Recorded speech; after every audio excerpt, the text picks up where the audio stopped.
Hello. अभी ये जो दौर चल रहा है ना, ये इलेक्ट्रिक व्हीकल्स का दौर चल रहा है, ठीक है।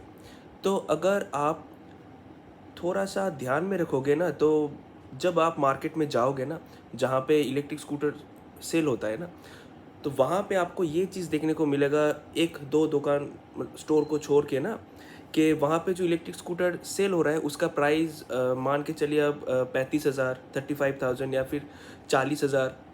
मैक्सिमम जितने भी स्कूटर है ना, 35 to 40 के आसपास ही आपको देखने को मिलेगा हर एक स्टोर पे, ठीक है।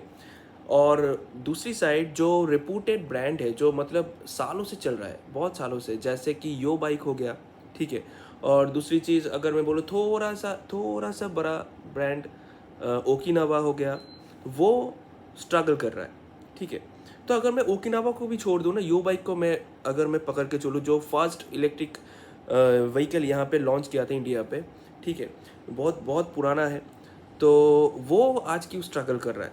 या फिर ऐसा ऐसा भी आप सोच सकते हो कि हर एक स्टोर पे आपको 35 से 40 हज़ार का ही स्कूटर क्यों दिख रहा है, और वो बिक भी रहा है उतनी तेज़ी से। अभी क्या रीज़न है? अभी मेरे हिसाब से अगर मैं बोलूँ कि इलेक्ट्रिक स्कूटर, अगर मैं पेट्रोल के साथ कंपेयर करूँ, पेट्रोल पेट्रोल स्कूटर लो, बाइक ले लो, तो आप सबको ही पता है कि इसका रिसेल वैल्यू जितना है आज 2025 में, अगर आप एक इलेक्ट्रिक स्कूटर लेके उसको बेचने के लिए जाओगे ना, उसका रिसेल वैल्यू ना के बराबर है। आपको बिल्कुल भी अच्छा खासा रिसेल वैल्यू देखने को नहीं मिलेगा। तो ये एक रीज़न है कि कस्टमर कस्टमर अगर कोई इलेक्ट्रिक व्हीकल ख़रीद रहा है, और मान के चलो कि होगा, अगर वो लाख रुपए स्पेंड कर रहा है, ठीक है, तो उसका उसका कोई गारंटी नहीं है कि जब आप इसको 1 साल 2 साल या फिर 3 4 साल बाद इसको बेचने जाओगे ना, आपको अच्छा खासा पैसा देखने को नहीं मिलेगा। मान के चलिए, अगर आप 2 साल भी इसको चला लिए, 1 लाख रुपए का स्कूटर, अगर इलेक्ट्रिक स्कूटर अगर आप 2 साल भी चला लिए ना, तब अगर आपका किस्मत अच्छा हो तो तब जाके आपको उसका पैसा मैक्स टू मैक्स 40,000 मिलेगा, उससे ज़्यादा नहीं मिलेगा। तो रीसेल वैल्यू नहीं है।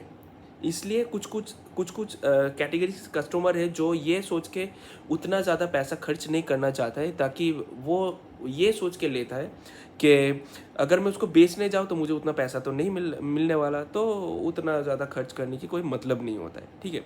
दूसरी चीज़ जो है कि 90% लोग ना 20 से 25 किलोमीटर के अंदर ही घूमता रहता है, ठीक है।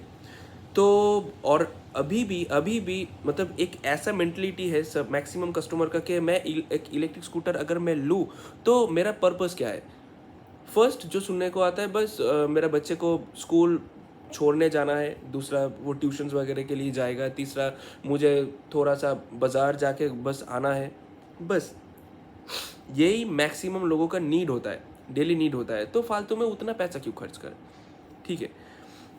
और एक चीज़ है कि कस्टमर को अभी अभी ये फ़र्क नहीं पड़ रहा है, मतलब 70% कस्टमर को ये फ़र्क नहीं पड़ रहा है कि वो कौन से ब्रांड का स्कूटर वहाँ पे सेल हो रहा है, क्या हो रहा है, नहीं हो रहा है। बस उनको चाहिए कि मुझे एक स्कूटर चाहिए, सस्ते से सस्ती, ठीक है। अगर 35,000 में स्कूटर मिल रहा है, तो मैं उसके लिए 1,000 भी एक्स्ट्रा एक्स्ट्रा ना दूँ। अभी इसका एक मेन जो रीज़न है, आप अगर कोई भी एक स्कूटर को ले लो, उसका जो लुक है ना, सेम लुक आपको बहुत सारे डिफरेंट ब्रांड्स में देखने को मिलेगा, ठीक है। अभी मान के चलो कि कोई कोई एक पर्टिकुलर लुक आपको बहुत अच्छा लगा, ठीक है। अभी एक स्टोर पे आप जाके अगर उसी उसी मॉडल को आप चूज़ करोगे ना, वहाँ पे आपको सुनने को मिलेगा, मान के चलो कि यही स्कूटर का प्राइस है 45,000, ठीक है। या फिर मान के चलिए वही स्कूटर का प्राइस है 60,000 या फिर 55,000, लेकिन दूसरी ब्रांड पे जब भी जाओगे वो ही सेम मॉडल है, सेम ही मॉडल है, लेकिन उसका प्राइस वहाँ पे 40,000 या फिर 35,000, ठीक है। तो लोगों को ना ये फ़र्क नहीं पड़ रहा है बिल्कुल भी कि उसके अंदर का जो क्वालिटी है, या फिर कितने वोल्ट का बैटरी है, क्या बैटरी है, स्पेसिफिकेशंस क्या है, उससे कुछ मतलब नहीं है। कस्टमर बस वही देख रहा है कि मुझे ये वाला लुक अच्छा लगा, ठीक है, तो उसके लिए मैं इतना ज़्यादा पैसा क्यों खर्च करूँ, उस स्टोर पे तो मुझे इससे ज़्यादा सस्ते मिल रहे हैं, ठीक है। अभी ये ध्यान में हम लोगों के दिमाग में ये नहीं रहता है कि मैंने तो सस्ते के चक्कर में ले लिया स्कूटर, अभी स्कूटर लेने के बाद आफ्टर सेल सर्विस क्या होगा, वहाँ पे जाके सब लोग अटक जाता है कि मैक्सिमम ब्रांड्स के साथ यही हो रहा है या फिर कस्टमर के साथ यही हो रहा है। वो सस्ते के चक्कर में तो 35,000 या फिर 40,000 का स्कूटर तो ले रहा है, लेकिन अभी मान के चलो उसका एक प्लास्टिक पार्ट टूट गया या फिर कुछ भी स्पेयर पार्ट्स ख़राब हो गया, तो वो महीना लग रहा है कि उसका जो पार्ट है वो नहीं मिल रहा है, या फिर आने में 2-3 महीना लग रहा है। अभी इसका रीज़न क्या है? क्योंकि जितने भी स्कूटर्स है नॉन ब्रांडेड, ठीक है ना, सब सब अभी भी बाहर से आ रहा है, असेंबल हो रहा है और मार्केट में बेचा जा रहा है। मतलब उसका कुछ प्रॉपर R&D तो छोड़ ही दो, कुछ भी नहीं है, कुछ भी नहीं हो रहा है। बस आ रहा है, चिपकाओ और कुछ भी एक ब्रांड का नाम दे दो, बस। तो अभी स्पेयर पार्ट्स तो तब मिलेगा ना आप लोगों को जब उनको वो कंपनियों को सप्लाई मिलेगा बाहर से, ठीक है। मैक्सिमम आ रहा है चाइना से, तब वहाँ से आएगा तब ना आपको दे पाएगा, ठीक है। तब कस्टमर सफ़र हो रहा है, ठीक है। लेकिन फिर भी कुछ फ़र्क नहीं पड़ रहा है कस्टमर को, क्योंकि कस्टमर अभी 35 से 40 हज़ार का जितने भी स्कूटर बिक रहा है ना, सब सब सेम मॉडल, एक एक दो मॉडल जो पॉपुलर है, सब ब्रांड उसी मॉडल को फॉलो कर रहा है, अपना स्टिकर चिपका रहा है, ठीक है। बस वही वही सेल कर रहा है।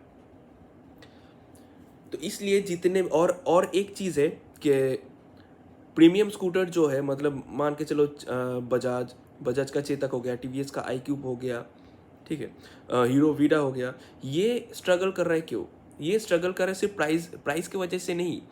अभी ये जो नॉन ब्रांडेड स्कूटर है ना, जो 35-40 या फिर 45,000 के अंदर भी मिल रहा है, उस पे ना कस्टमर को लगभग 50 के आसपास स्पीड मिल रहा है। 50 के आसपास स्पीड मिल रहा है। और कुछ कुछ गिने चुने से ब्रांड ऐसा भी है जहाँ पे मैक्सिमम 55 तक स्पीड चला जा रहा है स्कूटर पे। अभी वो नॉन रजिस्टर्ड वाला स्कूटर है। अभी अगर मैं एक कस्टमर हूँ, मैं एक स्कूटर लेने जा रहा हूँ, ठीक है। अभी अगर मैं चेतक के साथ थोड़ा सा कंपेयर करूँ, चेतक का जो टॉप स्पीड है वो 62-65 किलोमीटर होता है, ठीक है। तो अगर मैं देखूँ कि मैं एक चेतक लेने जाऊँ, एक तो पैसा बहुत ज़्यादा मुझे खर्च करना पड़ रहा है, दूसरी चीज़ है उसके लिए मुझे लाइसेंस, रजिस्ट्रेशन, ये सब कुछ मैंडेटरी है, ठीक है। तो अदर साइड, अगर मैं एक 40,000 का स्कूटर मैं देख रहा हूँ कि उस पर 60 से 70 किलोमीटर का माइलेज मिल रहा है, जो स्पीड है लगभग 45 से 50 के आसपास है, और सबसे बड़ी बात उसके लिए कोई भी पेपर्स की ज़रूरत नहीं है, ना ही लाइसेंस, रजिस्ट्रेशन, कुछ भी ज़रूरत नहीं है, तो ऑब्वियसली मैं वही वाला चूज़ करूँगा, ठीक है। क्योंकि मुझे पता है कि इसका रीसेल वैल्यू उतना ज़्यादा है नहीं, तो फालतू में क्यों उसको खर्च करूँ। इसलिए ये जो अच्छा सब प्रीमियम ब्रांड्स है ना, थोड़ा सा स्ट्रगल कर रहा है, ठीक है। लेकिन मेरे हिसाब से अगर आप अभी अभी आप एक स्कूटर लेने जा रहे हो ना, मेरे हिसाब से कुछ कुछ चीज़ें फिक्स होना चाहिए। अगर आप ये सोच के चल रहे हो कि मैं स्कूटर 3 या फिर 4 साल ही चलाऊंगा मैक्स टू मैक्स, तो आप ले सकते हो। अगर आपको कुछ फ़र्क नहीं पड़ रहा है कि आफ्टर सेल सपोर्ट क्या होगा, जब जब मुझे कुछ प्रॉब्लम होगा देखा जाएगा, तो आप ले सकते हो। 40 से 45 हज़ार का जो स्कूटर है आप ले सकते हो। या फिर अगर आपका डेली नीड जो है 20 से 25 किलोमीटर या फिर 30 किलोमीटर है, तब जाके आप ये इस रेंज के अंदर आप स्कूटर ले सकते हो। लेकिन अगर आपका थिंकिंग थोड़ा सा अच्छा है, अपग्रेड कर सकते हो। मतलब अगर आप ऐसा स्कूटर लेना चाहते हो जो आराम से 15 साल चले, 15 ईयर्स आराम से चले, तो आपको ये सब के चक्कर में नहीं पड़ना है। आपको जो रेपुटेड वाला जो ब्रांड है, बजाज, हीरो, टीवीएस, ठीक है, आप उसी पे रहो, ठीक है।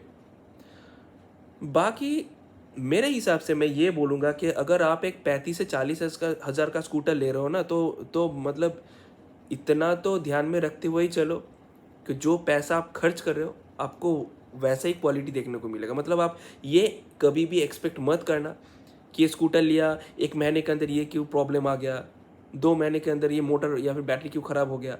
तो जो पैसा आप डालोगे आपको वही क्वालिटी आपको मिलेगा ना, ठीक है। अगर आप एक आई क्यूब ले रहे हो 1.5 लाख का, ठीक है, तो उसका जो बैटरी है उतना ही अपग्रेडेड है। चाहे वो सेल हो BMS हो, उसका जो चेसिस है, मोटर है, ठीक है, हर एक पार्ट्स, हर एक कंपोनेंट्स उतना ही अपडेटेड है, ठीक है, उतना ही प्रीमियम है। तो ये थोड़ा सा ध्यान में रखते हुए चलना कि आपका डेली नीड क्या है।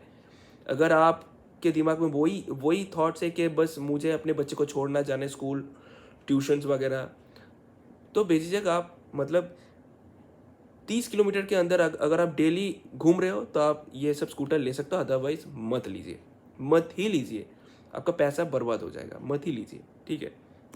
बाकी आप लोग बताओ कि कौन सा स्कूटर लेना आप पसंद करोगे, और कुछ अगर छूट रहा हो तो बेझिझक मुझसे कमेंट में पूछ सकते हो, ज़रूर उसका रिप्लाई करूँगा। Thank you.